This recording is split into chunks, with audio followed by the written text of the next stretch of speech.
Hello students, and welcome back once again to the JCE Connect. So in the previous session we had discussed about the design of compression member, that is the introduction of compression member in steel structures as per IS 800 2007, and we discuss about the the governing factors for compression member, that is strength and buckling of the member.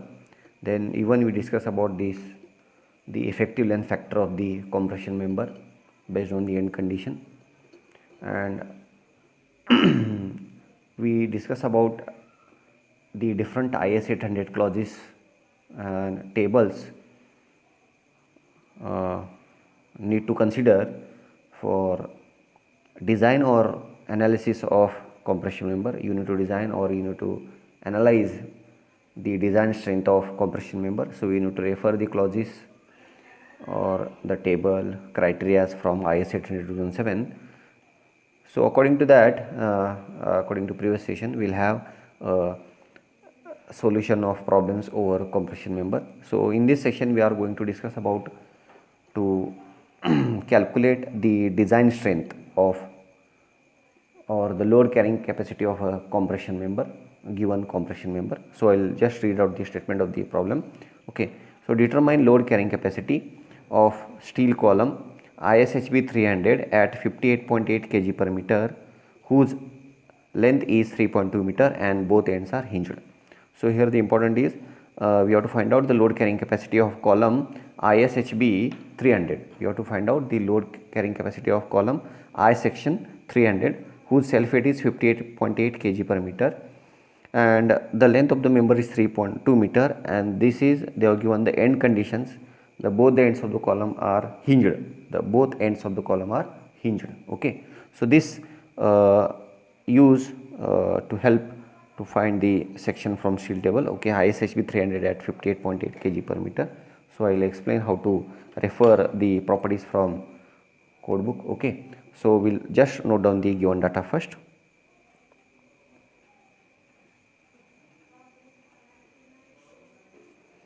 Given data, so length of the column is given as 3.2 meter. Okay, and both ends are hinged, both ends are hinged. So if both ends are hinged, we have to find out the effective length factor from IS 800. So I will just show you how to find the effective length factor from IS 800. So here you have to go to you have to use IS 800 2007, and you have to go to the page number 45. You have to refer page number 45, table number 11. Okay, so table number 11, that is effective length for compression members. Okay, so here they are given the different boundary conditions. Okay, and even the representation, that is the sketch is given, and you have to use the effective length factor. Okay, so in our case both ends are hinged. Okay, means I can show you here.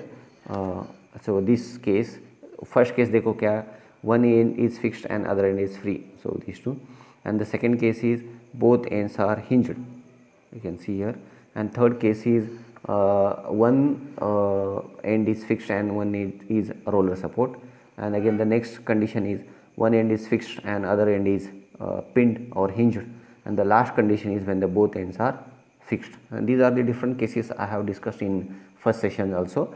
So our session, our problem is belongs to, I think, for this. Okay, where the both ends are hinged or pinned. So that time the effective length factor K is 1 here, that is 1 time L.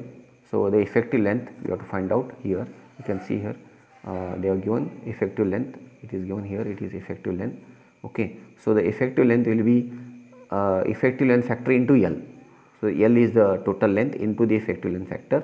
So that 2 is and 1.2, these are the effective length factors. So in when the condition is when the both ends are fixed, both ends are hinged, So then the effective length factor is 1. Okay, so we have to find out the effective length. So I'll just write here. Okay, so as per table number 11, page 45 of IS 800 2007, okay, K is equal to 1. Okay, so therefore effective length, I can write LE is equal to K into L, so that is 1 into 3.2, so we will get 3.2 meter only if both ends are arranged. So the effective length factor is 1. Okay, so it will be 1 into L, so that is 3.2 meter. Okay, that is the first. Then after that, okay, so we have to again you have to refer steel table also to note down the properties here. Okay, so again so I'll go to the steel table, so I can show you here. So from steel table, okay, you have to find out the section. Our section is ISHB 300, so you can see here it is 150. So if you go on referring here, it is we have 300. So you can see here there are two ISHB 300 here. So which section you have to refer? You have to check this sulfate.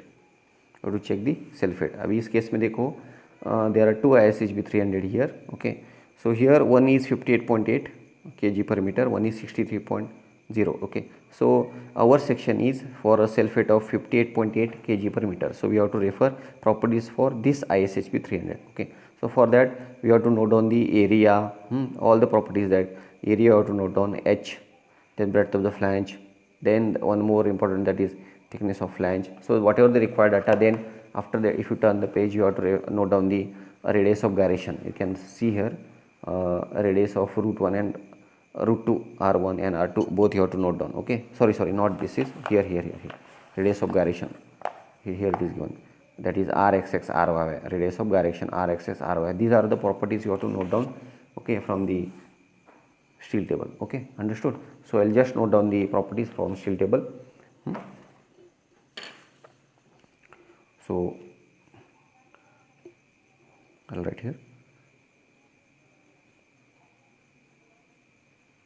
properties of ISHB 300 at 58.8 kg per meter. Okay, so I'll note down the properties here. So first of all, the area is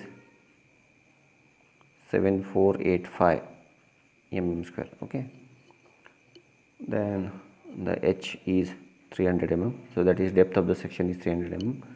Then the breadth of flange BF is 250 mm, and the thickness of flange TF, is equal to 10.6 mm. After that, the radius of gyration RXX and RYY we have to note down. So RXS we got it as 129.5 mm and RYY as 54.1 mm.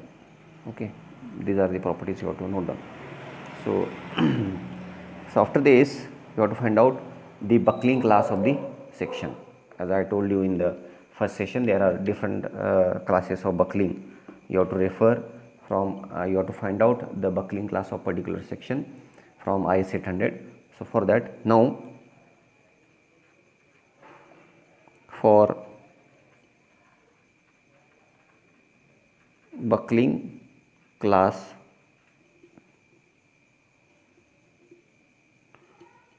of section, that is for table 10, you have to go for table 10, page number 44. You have to go to table 10, page number 44. So I'll show you here. So you have to go to this table. You have to go to refer this table, that is you can see table 10, page number 44, buckling class of cross sections. Okay, so our section is now it is a rolled I section. ISHB I means I section, which is a row dissection. Okay, so for that this is the first column, limits. So we have to find out these limits, then we have to go for buckling axis, then you can find out buckling class. Here A, B, B, C, B, C, C, D. So A, B, C, D classes are there. So we have to find out our I section, whatever the given is fitted in which class, whether it is A, B or C, D. Okay, so we will find out that. So for that we should find out these limits. So uske liye we have to find out H by BF, and we have to check H by BF ratio and TF. Okay, so we will find out that. Okay, so so therefore H by BF, so H is 300, the height of the section. BF is the breadth of flange is 250, so this we got it as 1.2, and the thickness of flange we have got it is 10.6 mm. Okay, so we will go back to code again, so to find out the buckling class. Okay, now okay, so first of all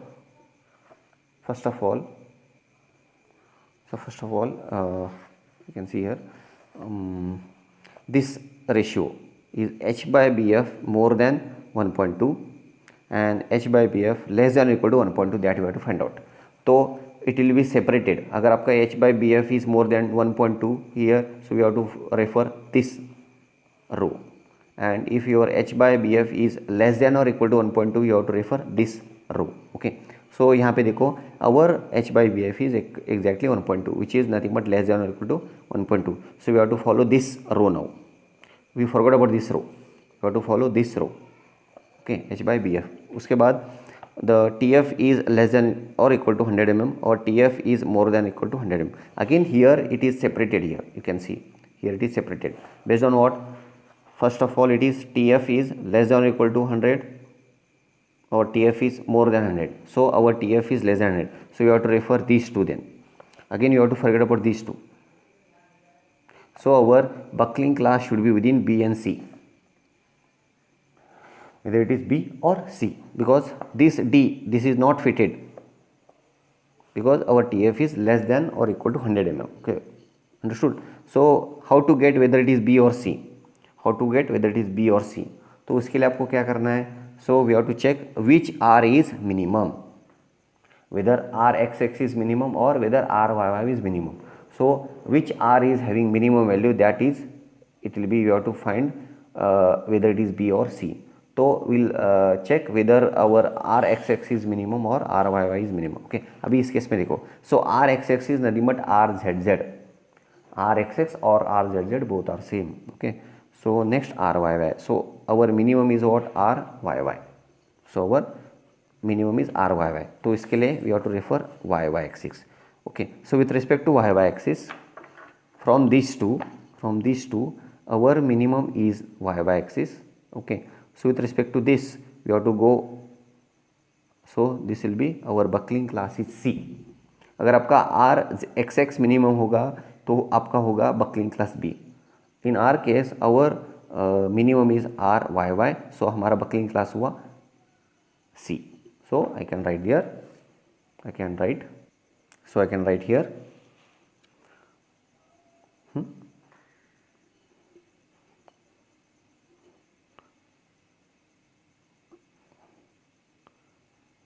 R minimum is equal to RYY.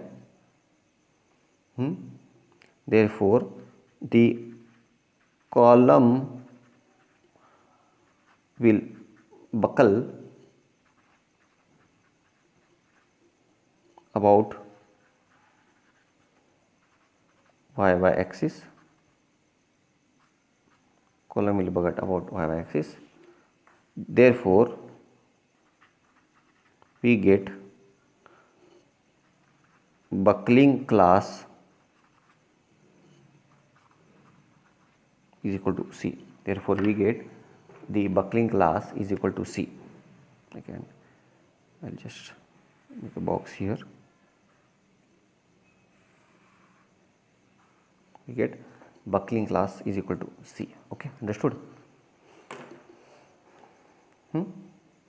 So ultimately the first aim is to find out its buckling class. Okay, so we got our buckling class is C according to by referring the table number 44 and table number 11. Both table number 11 is not important here, this table number is very important. Table number 44, table number 10, page number 44. According to this table we got it as our section is fitted in buckling class C. Okay, so now we have to find out design compressive strength. Okay, the next is we have to find out the design compressive strength. Design compressive strength. Okay, so here the design compressive strength again we can find out by two methods.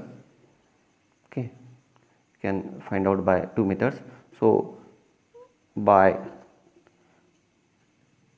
charts, okay,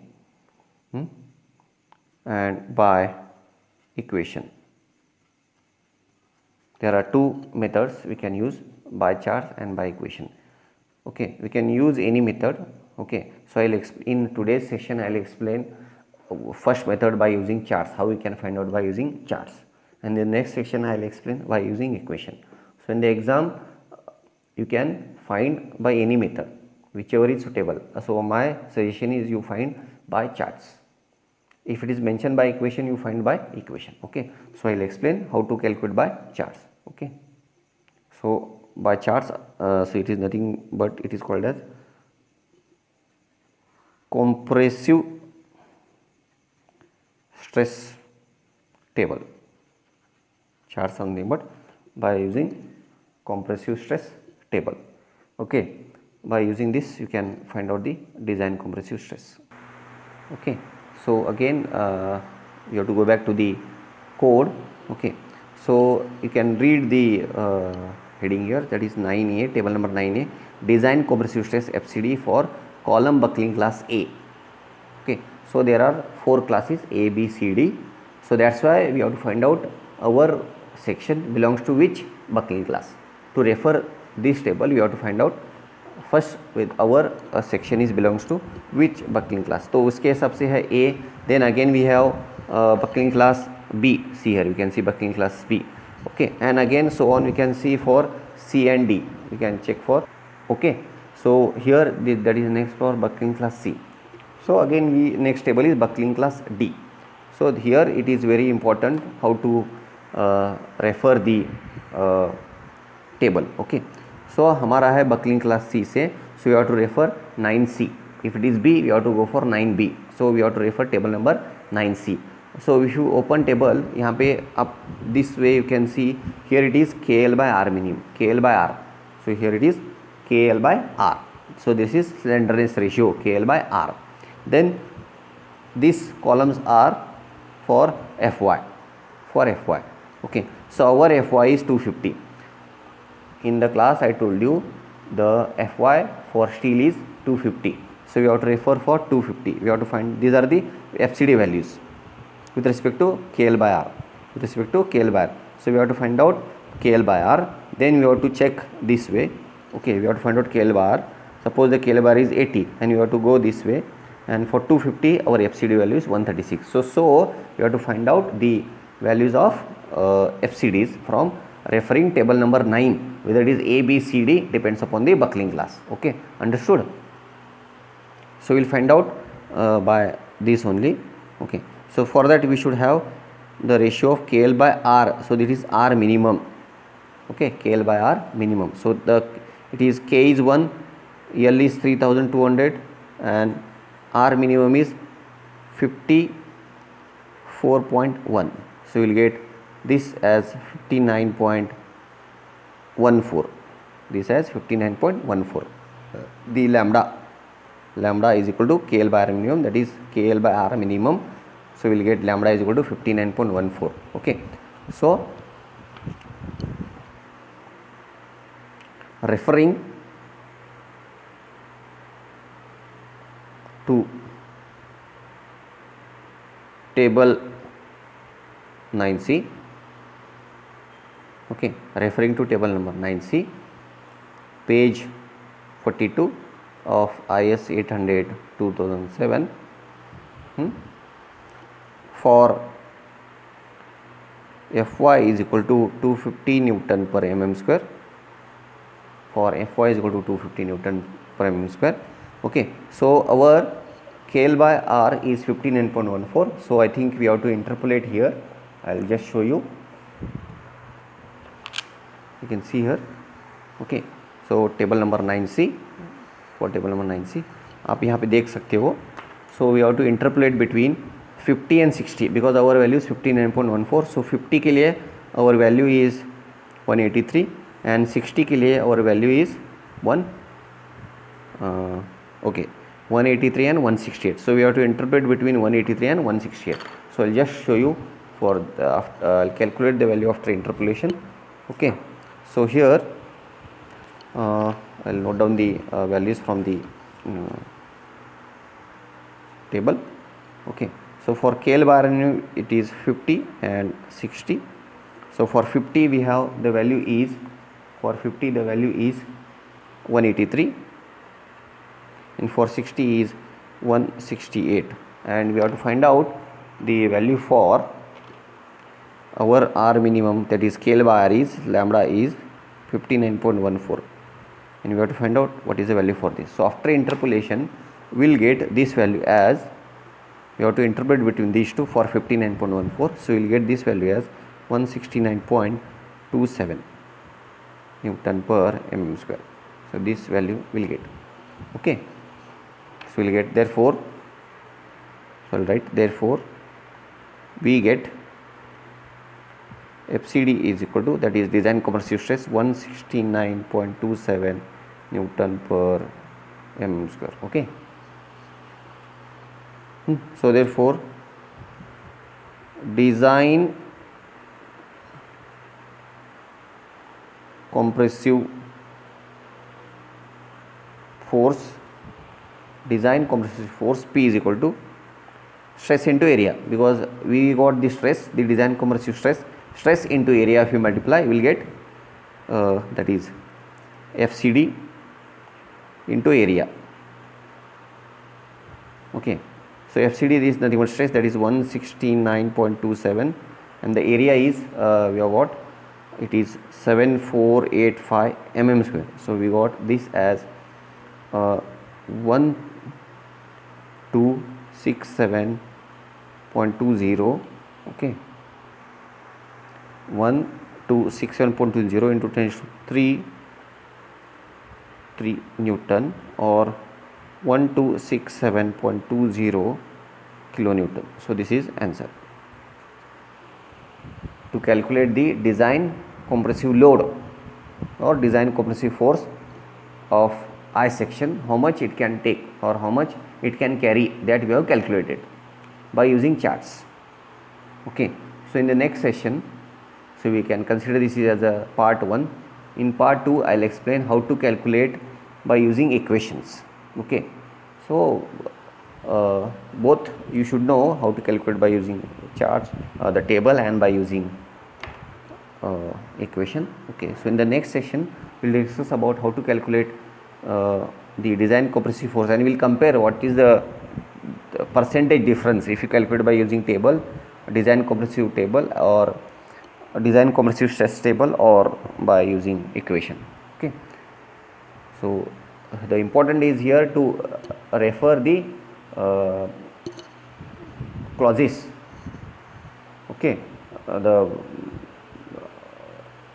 for different this thing we have different clauses. So the main here you have to remember which clauses you have to refer at what conditions. Okay, understood? Thank you.